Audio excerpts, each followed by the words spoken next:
ही जी मूर्ती आहे ही गंडकी शिळेची आहे.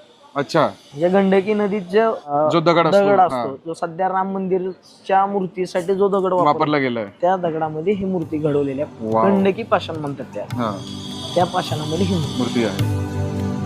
हे पलंगाचे पुजारी. अच्छा, म्हणजे या पलंगाची जी सेवा आहे रोजची हे पलंगे घराण्याकडे आहे. ही प्रथा कशी काय आली की देवी झोपते म्हणून? तुळजाभवानी मातेने महिषासूर राक्षसला मारण्या अगोदर घोर निद्रा घेतली होती.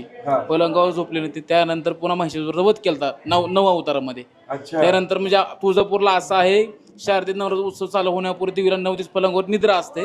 निद्रा झाल्यानंतर आपलं शारदीय नवरात्र घटस्थापना चालू होतं. 9 दिवस झाल्यानंतर नगरचा पलंग येतो. वापस त्या पलंगावर देवीला 5 दिवस निद्रा असते. आणि डिसेंबर महिन्यात पौष महिन्यात 7 दिवस निद्रा असते. म्हणजे 2-3 टप्प्यात देवीला टोटल वर्षातून 21 दिवस झोपवतात. हो, आणि तिकडे त्या मूर्तीला प्रत्यक्षात पलीकडली मूर्ती काढून आणि झोपवतात. आपल्या